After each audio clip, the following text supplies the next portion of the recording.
Hey everybody, it's Alex from Heavy New York. This is our first interview at Knitting Factory, and today I'm here with Stef with an F from City of the Week. Hi guys. Yeah, thanks for coming on. Yeah, thanks for having me. Yeah, when I met you guys at NAMM this year, I was like, I gotta get them on. And I saw this tour was announced, I was like, fuck yes. Oh, Yep. yeah. Yeah, I remember like last time you were like, oh god, it was murder getting here, but it's good to hear that it was easier this time. Yeah, it still took a while, but we planned for it and we made it here. Yeah, and not to mention, I think a lot of bands now on tour like always coordinate their New York City dates after they're playing in Philly because that's apparently like the easiest place to get from. Yeah, it definitely is. I mean, I sleep in the back, so I technically don't even know anything about the travel, but Ooh, I think you're you lucked out on that one. yeah. But you just recently released your cover of Pardon Me from Incubus, which is awesome. I've noticed like in metal, like there's been awesome covers like Bad Wolves covering Zombie and Disturbed with Sound of Silence, I Prevail with Blank Space. Was there a specific reason why you chose to cover that?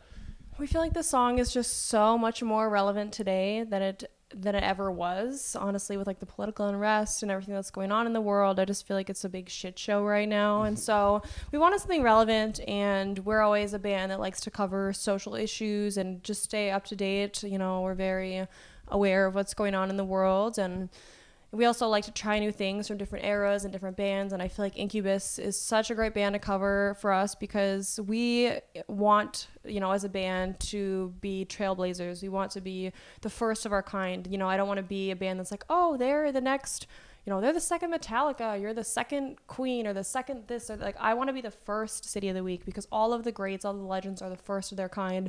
And so we want to do the same thing. And I feel like Incubus is one of those bands that paved the way for themselves. And they're not the second of anything, they're the first Incubus. And I respect that, and I like that. And I just really respect any band that goes out there and does what they want to do and does their thing. And you know, trailblazing's hard. It's, you know, doing your own thing. It's so easy to copy somebody else and be the second and third. It's too easy. It's kind of what labels are doing right now, is kind of signing like a million acts that are like, they sound just like their other acts, trying to make them be the second and the third of whatever acts they have. And it's like, it'll never work. I mean, it might work short term because it's easy to capitalize on right now, but they're never going to be huge. They're never going to be super great, you know, and Everybody should just be their own person. and I'd rather take the risk. I mean, maybe we'll never make it. Maybe we'll completely flop or fail, but I'd rather die trying to be great than settle for mediocrity.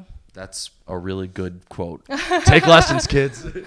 Now, it's been a while since your last full EP, which is Disclosure, that came out in 2014. Yep. Are we going to be seeing any new music soon from City of the Week? Yes, our first full-length record is finally coming out after being recorded almost, you know, a year and a half ago. So it's called Pulling Teeth, which sums up our experience in the music industry and getting this record out. It was kind of like pulling teeth, getting it all together. And it comes out June 22nd, and we have some really, really great pre-order bundles, and we're putting it out ourselves, and we signed with a tech company called Paster, and they're really, really amazing to us, and they're helping us launch this whole new website with all these really cool pre-orders. So we're really excited to show everybody what we've been working on. Yeah, which is cool. And since this is the first full-length record, are you going to kind of like pick up kind of where you left off and kind of do what you were doing with the Disclosure EP, or is this going to be a completely like new era for City of the Week? I feel like it kind of starts a new era for us because 4 years is kind of a long time to go. I guess it's not that long, but as a new developing band, it is kind of a while. But I think it's not completely new and different. It's kind of like, we describe it as like City of the Week was like in a box, and then it's kind of like we expanded, like everything, you know, the soft parts are softer, the crazy passionate parts are even more crazier and more passionate. So it just kind of, we took our sound, and then it is that same box, but it's expanded a little bit. And so we worked with Craig Owens from Chiodos, and you know, anybody that knows him knows that he's very all about the art, and I felt like he really went out of his way to figure out who we were as people and then just bring out everything. He pushed us and pushed us, so it's like us times 10.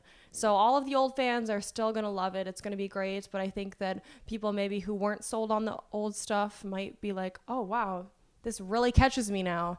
Well, yeah, because you mentioned it is kind of a new era, but I'm a huge fan of like Just Another Eulogy or Censor This and stuff like that. I hope you're not abandoning it. Well, I mean, it has Censor This on it. It has Ungrateful. So we've released 2 singles and they were very well received. And so it's kind of along those lines, you know. But we do have a song that's more like electronic feel to it. We have, you know, like a slower one. We have lots of the crazy in your face like we usually do. So we did a co-write with Finch for one of the songs. So Oh, really? yeah. That's awesome. Yeah, so lots of really cool stuff, and I think everybody's going to love it. Yeah, it sounds like everybody's going to love it. Now, kind of going back to sort of the Incubus reference. I meant to ask this before, but Incubus is a band that has like toured, you know, they would tour with a band like Heavy as Soulfly or would play with Deftones, but then they would play like with a band like, I think they toured with Third Eye Blind back in the day. But, and I think for you guys, you had the same thing because I know you did a tour with Stitched Up Heart. You've done a tour with Nine Electric. You were on the All Stars tour one time, which is like a deathcore. Yeah. It's like deathcore mania there. So I'd imagine, do you sometimes, because you have heavier songs and you have more like alternative songs, do you sometimes adjust your set list and depending on who you're playing with? Back in the day, we did that a lot more because we would literally do everything from like opening for Tonight Alive, and then a couple weeks later, you know, like you said, literally like death metal shows. I remember we played a show in 2015 with Impaler, and that they literally have body parts in buckets on stage, like blood everywhere. So like we're very versatile. You know, I might adjust my outfit a little bit, you know, or kind of try to appeal a little bit more to that crowd. But now I think we kind of more just like, screw it, we're just going to do us, because at the end of the day, the music speaks for itself. You know, maybe if we're playing a more of like a death metal show, we might put on a little more black, you know, stuff like that, like just like little ways, because sometimes people, you know, they get a lot from their first impression. So, you know, if I'm wearing like all pink or whatever, they're gonna be like, what is this? But if I'm like wearing black, they might just get it a little bit more. So like little adjustments, but our set pretty much stays consistent. Like the singles always get played, the popular songs always get played, kind of have the same thing. If you don't mind me asking, how was the reaction on the Impaler show? It actually was great. I mean, it was kind of a collection of like metal bands. White Empress also played, and I want to say Gabriel and the Apocalypse also played. I can't really remember. This was 3 years ago, but it was actually really great. And we had a lot of our people come out, and they had a lot of their people come out, and it was a pretty full show, and people liked it. Awesome. So I think at the end of the day, I feel like good music is good music, and as long as you get out there, you put on a really good show. Like, I mean, I obviously rock is my thing, but like I can respect like, you know, if I see a really great country artist or I see a really great rapper, somebody who just kind of does their thing and is really great at it, I feel like I could respect that in any genre. Absolutely. Now, you guys are from Minneapolis, Minnesota. Did I say Minneapolis right? Minneapolis, yes. Okay. That's one of the hardest cities for me to pronounce. But I was curious. I always like asking, you know, how, you know, depending on where an artist is from, like if that ever helped them at all. Is there a scene in the city where you're from that you guys kind of cut your teeth in, or did you guys have to kind of span outside your own territory? Well, when I started the band, everybody in the band was not from Minnesota. So it was started in Minneapolis, but we had a guy from like Ohio, a guy who lived all over the country, somebody from like Wisconsin. So we were all kind of transplants, like when I first started jamming with people.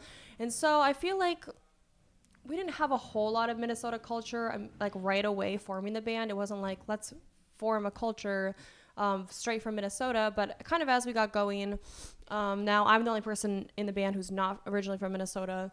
You know, I mean, I feel like your culture and like where you're from and where you spend most of your time is going to define your sound. It's going to define your look.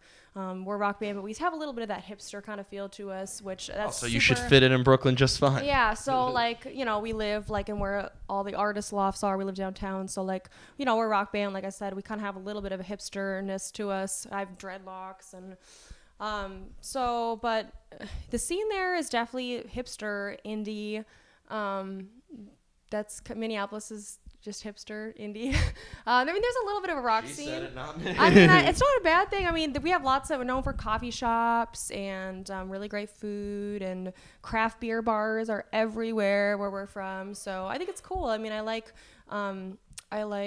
independent stores. I don't like, corporations. I like the people, working to build their business and stuff. And I feel like that's a big part of Minnesota culture, which I know we definitely, have that ingrained in us as, small business and work hard and DIY. And so we definitely are a part of that culture. Excellent. Well, before we go, I want to thank you so much for your time. Pulling Teeth is the new full-length album, you said? Yes. And it's coming out June 22nd? Yes. Awesome. Is there anything else that we could be expecting from City of the Week? A new music video with the album and a single coming out right before the record drops, and more tours with the new record. Obviously, that means tour. And come back to New York. Yes, I'm sure we'll come back everywhere in the United States and hopefully overseas at some point. Excellent. Well, thank you so much. Everybody, we are here with Stef with an F from City of the Week. Be sure to pick up their newest record, Pulling Teeth, coming out June 22nd. This is Alex from Heavy New York, and we'll see you next time.